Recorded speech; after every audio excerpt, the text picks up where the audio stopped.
Все началось в январе 2019 года. Тогда на уроке литературы мы добровольно писали разные истории и читали их остальным. Далее будет краткий пересказ, дополненный моментами со стрима, где я читал свое произведение.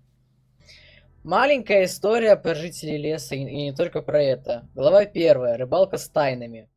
Оно начинается с того, что главные герои Сим и Бобрец пошли рыбачить. У Сима отрывается крючок от удочки, и от этого он очень недоволен.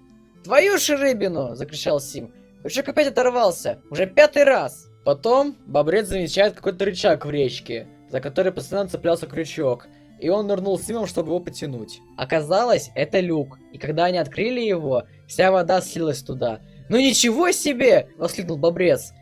«И вправду люк! Что там такое? Что за кусты с проводами?» «Да мне посмотри...» Сим упал в подземелье, но он очень удачно приземлился. В этом подземелье было очень много разных странных существ, и было красиво. Были красивые растения и существа. «Ничего себе! Как тут красиво!» С удивлением произнес Сим.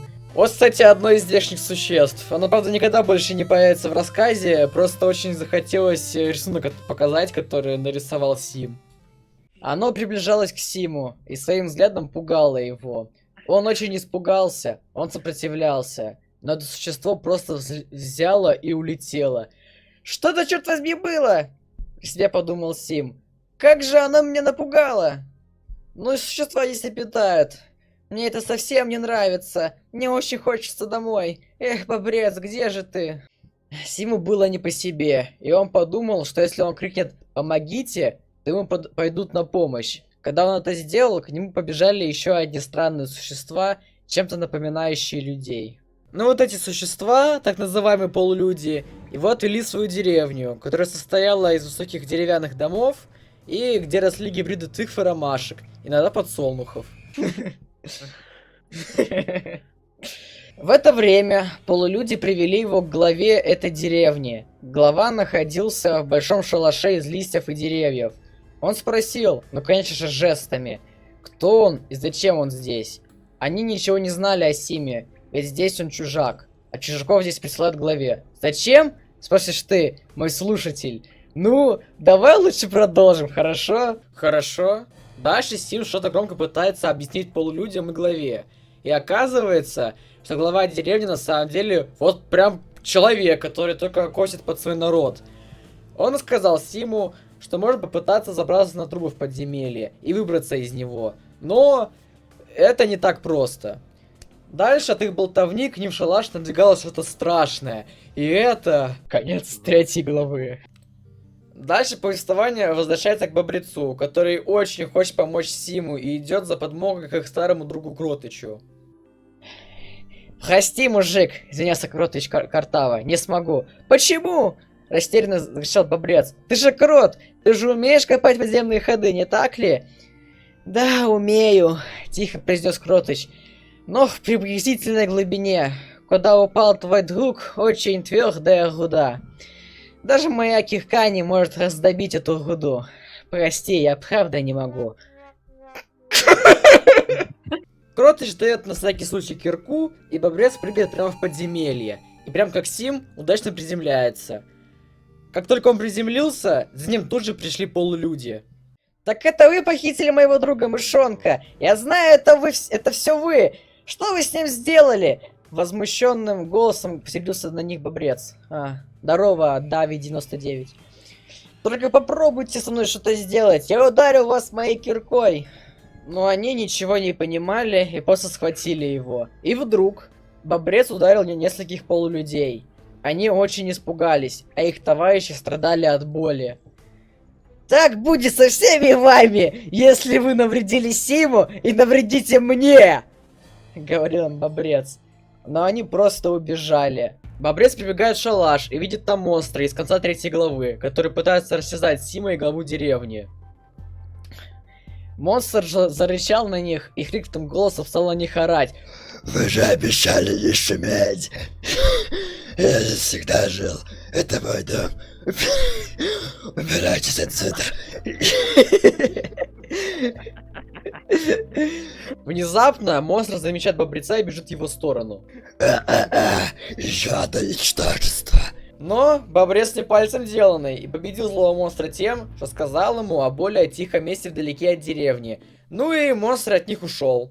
Все. На этом, правда, и проблемы не закончились. К ним прибежали полулюди с копьями, чтобы схватить всех, даже главу деревни, потому что он самозванец. Но из кустов выкатывается рояль, нет, в смысле, на полулюдей падает глыба сверху, и из дыры показывается морда Крутыча. Вы там не посходали? Слушайте, никогда не смотрите стримы Бивера, он делает на вас порчу, вот так, аккуратно, пока не слышите. Чш. Я читаю. Можете, пожалуйста, я хочу дочитать, ребята.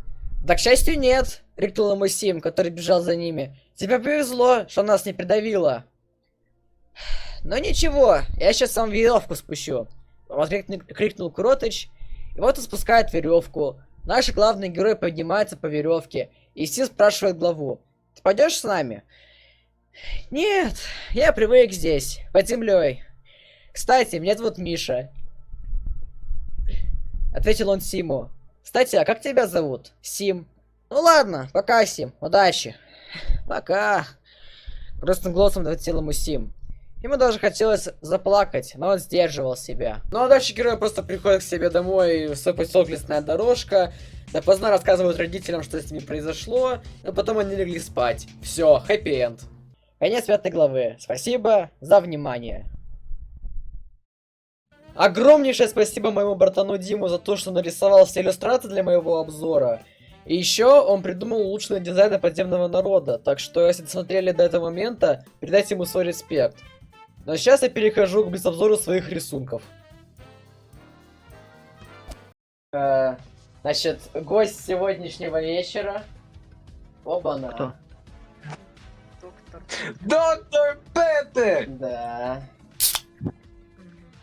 За ваше здоровье. Я отсюда уже все рисунки вытащил, если что, так что это можно, в принципе, убрать. Показ своих ранних рисунков я начал, конечно, с, так сказать, фанарта, но все равно захотелось его показать, потому что он был одним из первых, и еще он появился в июньском видео за 2022 год. Далее в этом видео я буду показывать свои рисунки и прочие произведения искусства, которые я создавал в разных условиях. Вот, например, рисунки со школы. Почему он обезьяна? Следующее. I love camp. Ага. Let's go camping. Ага. Let's go camping. Прикольно вообще, прикольно прям. Вот эти пятерка. Вот чисто пятерки фармил в школе. Матрешка Бивер. Почему ты все это Биверифай? Все в Бивера сделал. Ну, потому что это было зарождение моей карьеры, типа. Также вот мое творчество, которое я делал на дополнительных занятиях по рисованию после школы. Тогда нужно было сделать что-то в стиле кубизма. А тут вот рисунок в стиле поп-арт, на котором изображен такой вот хипстерский бивер. А здесь вот мое домашнее задание. Суть в том, что нужно было как-то украсить некрасивые здания, но я придумал нарисовать завод, у которого трубы будут как сомбреро. Ну и вот от такой фишки я начал отталкиваться. Ола, что там говорится? Hola, querido hombre.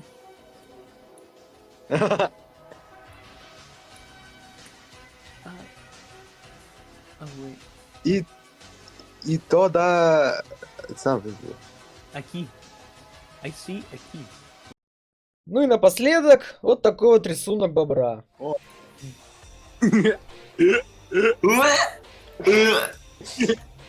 Почему?